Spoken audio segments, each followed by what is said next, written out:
Hey guys, it's right about time we expanded this business empire of ours.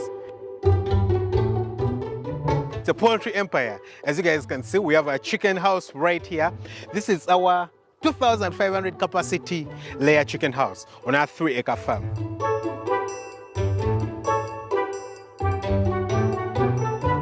And as you can see right beside me right here, we have the poles ready. And right now, we're going to start building our chicken house. Now, as you might know, there's a flock I've been brooding, and that flock currently is about 11 weeks old. We just finished vaccinating it against fall typhoid.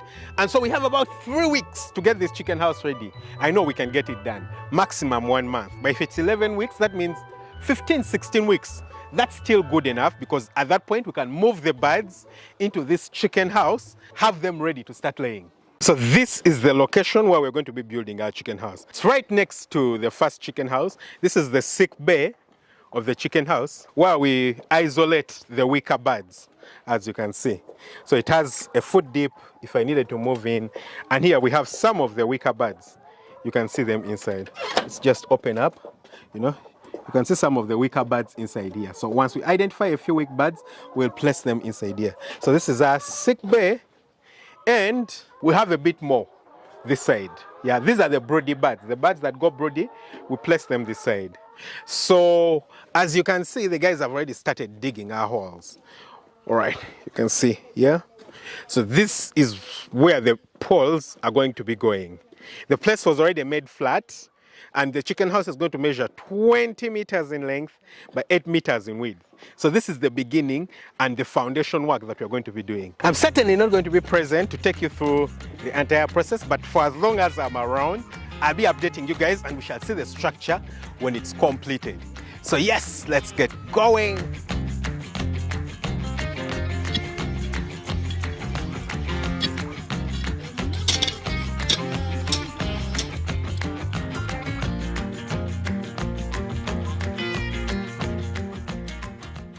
Yo guys, take a look at this chicken house. See how far we've come. Whoa! For someone who started out with just 800 chickens, I think we're making good steps, making good progress. Tell me what you think. We're doubling our influence on this farm. Ooh, this is magnificent, guys. Take a look at it. Now it's just right next to a banana plantation. So we're going to have to do some things. For example, there's a banana plant right here. We're going to have to cut it away very soon. There's another one growing right here. But these ones that are a little bit further away, I think we're going to keep. So let me show you guys around so far how much work has been done, because I think it's really impressive in just a very, very short time. And I won't lie about it, guys.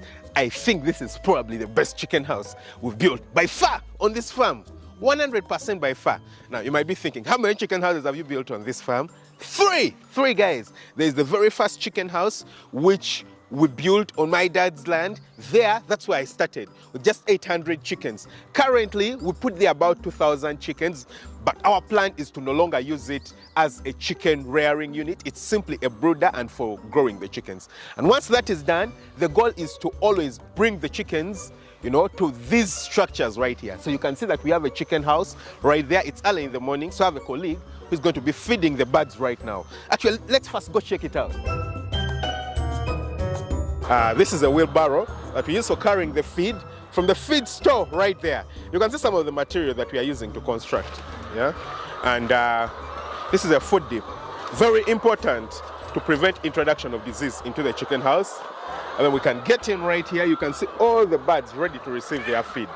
So this is about 1,250 chickens inside this chicken house. 1,250 down, 1,250 up. And as you can see, all the birds are surrounding him, excited and ready to receive their feed. And you can see what's happening right there. Once he places in the feed, all the birds are excited and ready to take up the feed.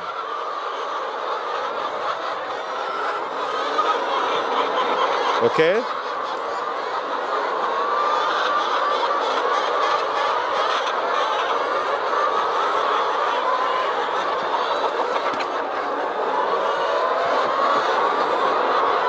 All right, guys, so as you can see, the birds are being served their food at the moment inside the chicken house. Some of the birds are following me. They probably think I have something to offer them.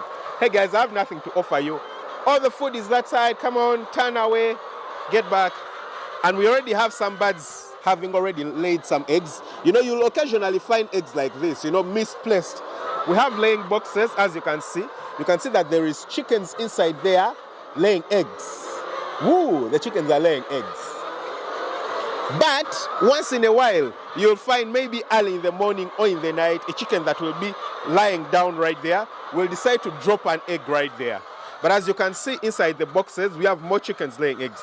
And you can certainly still see more chickens following me. See all those. He's right there serving the feed. And here we go with chickens following me. They think I have something really nice to offer them. Guys, I only have a camera to grab you and show you to my lovely audience. This is what usually happens in the morning. Again, we'll get closer. You can see the birds receiving their feed. This is a laying box that was made wrongly. As you can see at the top of it, it's not slanted, it's almost flat at the top. And so the birds get to roost there. And when the birds roost there, they drop their droppings there. You don't want that to happen. I'll show you a properly made laying box, you know, not so far away from it. This is a properly made laying box. As you can see, it's properly slanted on the side. It has a tight tilt. It's very difficult for birds to roast at the top. And as you can see, it's not as dirty. So you don't have a lot of birds that can actually roast on top of here. Unlike that one, you can see that there's already birds roasting on top. You can see the properly made ones. They don't have any birds on them. You can see a chicken just jump in. Anyway, let's get out and I'll take you guys around the structure that we are constructing. Here you can see all the poles that we had right here. You guys don't remember, this place was full of poles, yeah? Full of poles.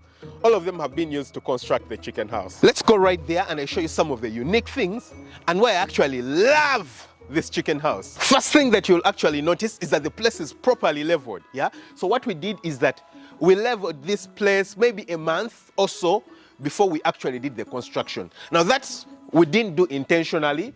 It's because I was a little bit limited on funds at that time. So we leveled, but then I gave it time as I gather money in order to enable us to start the construction. But it actually turned out to be a blessing in disguise, because once we leveled, what we did is that we cut a lot of the soil from the top, right this side, and took it to the bottom. And what that helped is that during that time, the soil was being compacted at the lower bottom. You know, when people would pass, when it would rain, you know, it has been a very serious rainy season recently, the soil would all get compacted. And that helped with the leveling process. It was quite easy for us to understand that the place is actually leveled or it's not leveled. You know, if I had done it earlier, like I had planned before, and just leveled and then started the construction, when you put the mara on the other side, you know, the soil that you pick from this side, it looks level. But with time, as you're working, it gets compressed, and before you know it, there is a slant. But because we saw that earlier, it was quite easy for us to correct. One thing that I noticed from my previous chicken house, or the very first chicken house that I built, it wasn't leveled, and it has given us a very hard time. Of course, with time, we've done particular things to ensure that it's actually leveled and looking nice. But before that, it really disturbed us, because once a chicken house is not leveled, and you're doing deep litter system like we do right here, what ends up happening is that the litter all gravitates to the lower side, and that really stresses out, because what happens is that the chickens keep scratching inside the chicken house. They will scratch and scratch and scratch, and then the litter will slowly gravitate, and the places that are raised will have no litter at all. And that, of course, is problematic if you're keeping a chicken house, because that increases the likelihood of coccidiosis on your farm. Now, the second thing that I actually like about this house, that I actually think is one of the reasons, or the main reason it's actually better than the previous ones, is the size of the poles, guys. So these poles are certainly way thicker than the previous poles that we used for the chicken house, which is right below it. And I had issues with the poles we used for the other chicken house. I was the technical guy and the one who came up with the dimensions. From my experience building other chicken houses, I came up with the dimensions. And when I told the guys to construct, they got, you know, moderately sized poles, not the kind of poles I would have loved. And they were adamant they were strong enough. Well, in the end, we went ahead with it, but I didn't really like it. So I put it upon the people to make sure that we get better poles for this structure. And whoa, these are certainly bigger poles, yeah? They are bigger poles, they are stronger, and I'm way more confident that these ones are going to last for a longer time. And we didn't put just one. Take a look at it. As you can see, there's two of them, 1 and 2. This first one, which is usually the bigger one, is the one that goes right through to the top. So it supports literally the entire structure, as you can see. And I needed them to get really, really big. And they are literally located all around the structure. And then this second one, as you can see it right here, is the one supporting the floor. You know, this floor, which is going to be the floor of the top floor, and it's going to be the roof of the bottom floor. That one is the one supporting the floor. So they're supported by these, as you can see. So they have been stuck together by pine. You see this? This is pine. It's metal, and they rod it together and stick it together, and it's also put down in the concrete floor. All these posts were supported by concrete right here. They poured concrete inside here to support it. You see, the problem we had before, and what I didn't really like, is that they would make these poles to be supported on this post with nothing supporting them below. That didn't make sense to me, because what they would do is that they would drill a nail through this pole running onto this post. How can the entire top floor be supported on nails? It didn't make sense to me. You know, nails are not strong enough. It needs something supporting it from the bottom. So that's why we decided to do this, and I made sure that they do it for each and every post inside this chicken house.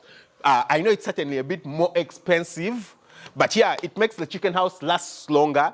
And if the floor, the top floor, does not cave in, it means that it's flat at the top. The timber will remain flat and strong and well supported. It doesn't cave in. That means it lasts longer. You don't have issues with litter at the very top. And then the other thing that I like is actually the spacing between these posts. Now, I actually need to go to the very top for you to appreciate that. So currently we don't have a ramp yet, so I'll have to take the stairs. Yeah, we do have some stairs right here. You can see them. We'll climb the stairway right here. Okay. And now we are at the top. It's not the very best surface, so I'll try to be careful so that I don't drop down. But you can see the spacing in between here. First of all, not only the spacing, but the size of the, you know, the poles that was used. I don't think this is timber yet, yeah? This is poles. This is eucalyptus. You know, eucalyptus, it's a type of tree. I think it's a modern tree. It was brought here by the white man. I don't think it's indigenous of Uganda. Or it was brought from maybe some other parts of Africa. I'm not sure. I'll look it up. We use it a lot over here for construction. As you can see, the entire chicken structure has been simply constructed from eucalyptus. I don't like this. I don't like the fact that they didn't peel this one. You know, they peeled almost all of them, but this one in particular hasn't been peeled. And this is a potential root cause for trouble. You know, if you haven't peeled it, you can have insects hide in the back. You can see this back. There's space inside here. Yeah, so you have insects hiding in there. When Trish is cleaning, it makes it complicated. You can see that all the rest have been peeled. You see, this was peeled, this was peeled, this was peeled. Literally, all of them have been peeled. Yeah, maybe this one has a small bit that hasn't come off. Just a small bit. You see this small strip, but the entirety of it has been peeled. Yeah, all these have been peeled. So I'm going to make sure that they peel this, because I don't want these loopholes on the chicken house.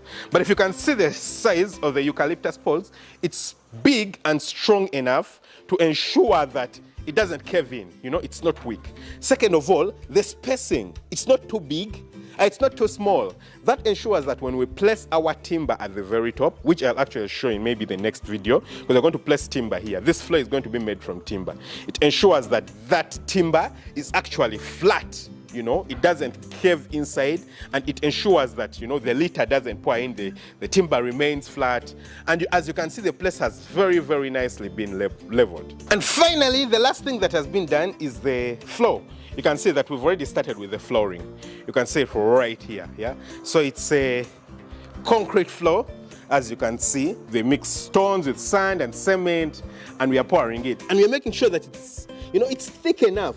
Probably not too thick, but not too thin, yeah? We just need to make sure it's thick and strong enough for the chickens not to scratch and reach the soil, and to just make sure it's strong enough to protect us from diseases. As you can see, the dogs decided to have a good time. Only half of it has been done, maybe a little bit less than half, as you can see. So the other half still has to be made today. But as you can see, it properly and nicely covers the posts right here. very, very nicely. The posts are covered, so it's strong, it's covered, despite the fact that the posts have already been embedded into, you know, concrete at the bottom. Even right here, they are covered nicely. So, guys, I'm very impressed with this chicken house over here. This, our chicken house over here, is going to be taking our 2,500 layer chickens that's actually brooding in the first chicken house that I had. And currently, those birds should be, they're making 12 weeks soon, yeah? They're making 12 weeks soon. So in the next 3 weeks, I would want them to be inside here. In the next 3 weeks, nothing longer than that. Because by the time they are 15 weeks or so, I want them to be ready to lay eggs. And you know, the movement, I don't want to start moving them when they have started to lay eggs. So moving them when they have started to lay eggs will cause stress to them. So I want to move them in here quite earlier. So the main work that's going to be left, which I'm actually going to be showing you guys because I believe I'm going to be present, is that we're going to be pouring the concrete inside this chicken house to make sure that it's leveled and flat and nice for the rest of the house. We're going to be putting timber right here, and then we're going to be placing chain link and iron sheets on the side of the chicken house. And then later on, we're going to have to do the plumbing, we're going to place the feeders, we're going to place the drinkers. We need to put here a water tank that will support, you know, where we shall place the water for the chickens. So there's still quite an amount of work to do, but it's not bad, it's not bad. We've made good progress. So tell me what you think about this in the comment section, guys. Tell me what you think about it. I'm really excited. I feel like this is the best chicken house we've built on this farm. Now, of course, I've built certainly way better chicken houses on the breeder farm, made from concrete and things like that.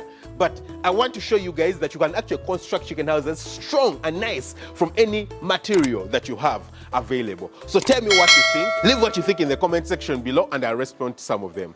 Lots of love. Catch you very soon with another video. Bye.